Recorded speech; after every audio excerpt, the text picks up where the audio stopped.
Madame la Présidente, Monsieur le rapporteur, chers collègues, oui, une réforme des retraites était nécessaire en 2023. Mais elle l'est toujours tant ce texte est incomplet et injuste. Malgré cette réforme, notre système par répartition est toujours en danger, tant les déséquilibres sont profonds. Menacé par de précédentes réformes inachevées, menacé par la réforme Borne qui n'a bénéficié d'aucun support démocratique. La réforme Borne a délaissé beaucoup de sujets essentiels. Pourquoi ne pas avoir pris en compte la pénibilité et les carrières longues? Pourquoi ne pas avoir demandé les mêmes efforts aux salariés du public et du privé? Pourquoi ne pas avoir intégré les carrières interrompues liées aux congés parentaux et les emplois à temps partiel qui touchent majoritairement les femmes?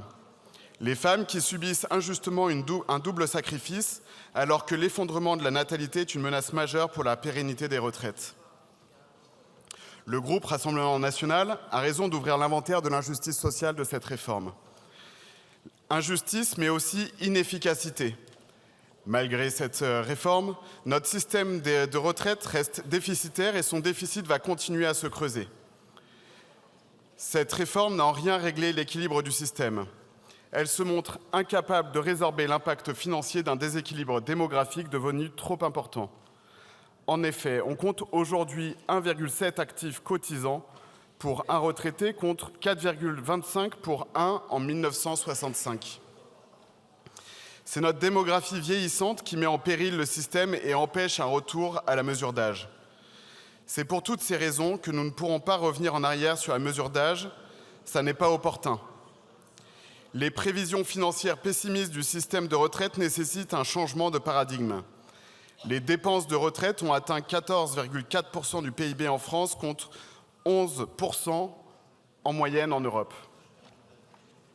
C'est notre première dépense publique.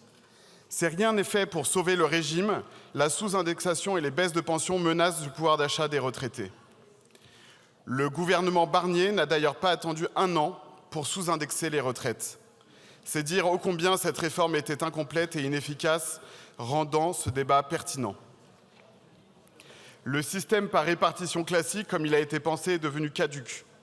Le groupe UDR entend être le groupe de l'introduction de la capitalisation. Nous souhaitons modifier positivement l'équilibre financier du système des retraites. Pour cela, il faut introduire une dose de retraite par capitalisation, alors que ce mécanisme a fait ses preuves dans tant de pays. Osons mettre en place une part de capitalisation pour générer des intérêts et compenser les pertes financières de la seule répartition afin de protéger les retraites. Les cotisations prélevées chaque année, 350 milliards d'euros, ne sont jamais investies et donc ne produisent jamais d'intérêts puisqu'elles sont intégralement reversées aux retraités du moment. Pourtant, plus de 4 millions d'agents publics cotisent déjà chaque mois et bénéficient des retraites avantageuses par capitalisation. Une ressource majeure et nouvelle pourrait être dégagée. Aux Pays-Bas, un retraité touche en moyenne une pension équivalente à 90% de son salaire net, contre 74% en France. Les solutions sont devant nous. Oui, la réforme des retraites est importante, mais elle doit être plus équitable, plus simple et plus lisible. Elle doit se montrer plus audacieuse.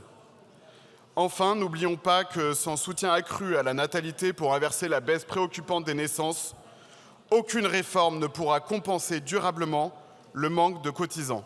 Je vous remercie. Je vous remercie, Monsieur Verny.